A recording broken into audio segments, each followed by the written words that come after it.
Hello বন্ধুরা, কেমন আছো? আজকে মনে ভাবছি একটা জিনিস বানাবো নিজের মন থেকে। তো চালের গুঁড়ো উষ্ণ গরম জলে গুলে রেখেছিলাম 15 মিনিট। তো তার মধ্যে নুন দিয়ে আবার একটু ফাটিয়ে তো একটা বাটির মধ্যে তেল মাখিয়ে বসিয়ে দিয়েছি গরম জলের উপরে, একটু বড় বাটিতে দিয়েছি। দিয়ে একটু ভাপিয়ে নিয়েছি, 20 মিনিট ঢাকা দিয়ে রেখে দিয়েছিলাম।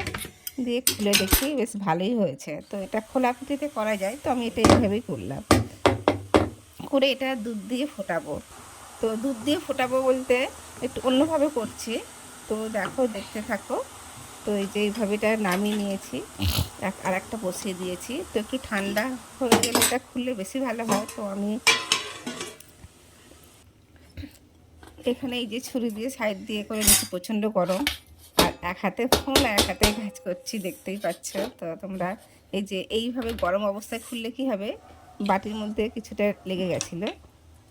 তো এই যে আমি ছুরি দিয়ে পিস পিস করে এটা কেটে নিয়েছি, নিয়ে ওদিকে দুধ ঘন করে জাল দিয়ে রেখে দিয়েছি। দেখো কত সুন্দর স্পঞ্জ হয়েছে, খুব ভালো হয়েছে। তোমরা এইভাবে বানাতে পারো। তো আমি ফার্স্ট টাইম ট্রাই করলাম, আগে ট্রাই করিনি, তো ফার্স্ট টাইম ট্রাই করেছি, খুব ভালো হয়েছে। আর এই যে ছুরিতে লাগেনি মানে এটা ভালো, খুব সুন্দর হয়ে গেছে। তো এই যে দেখো কেটে দেখাচ্ছি, এটা এইভাবে পজিশন আসবে। তো ওদিকে দুধের মধ্যে কিছুটা দিয়ে দিয়েছি, আর এই কিছুটা দিয়ে দিলাম। দিয়ে দুধটা খুব ফোটাবো না, মানে গ্যাসটা একটু কমিয়ে রেখে দিয়েছিলাম, কারণ দুধ আর গুড় একসাথে জাল দিলে কি হয়, দুধটা কেটে যায়।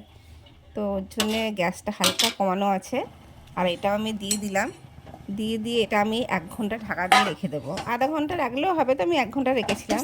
রাখার পর আমি দেখব কেমন হয়। তো চলো বন্ধুরা, এইটুকু আমি ব্লগ করলাম। তো ভাবলাম একটু মিষ্টি কম হবে, আর একটু মিষ্টি দিয়ে দিই, তো আর একটু গুড় দিয়ে দিলাম। তো বন্ধুরা, যদি ভিডিওটা ভালো লেগে থাকে please please like comment share করো। আর তোমরা এইভাবে বানিয়ে খেয়ে দেখো, খুব ভালো লাগবে। আমি তো খেয়েছি, খুব সুন্দর হয়েছে। আর একটু এলাচের গুঁড়ো দিয়ে দিয়েছিলাম খুব টেস্ট হওয়ার জন্য। তো চলো বন্ধুরা, ভালো থেকো সবাই, টাটা, এখানেই রাখলাম।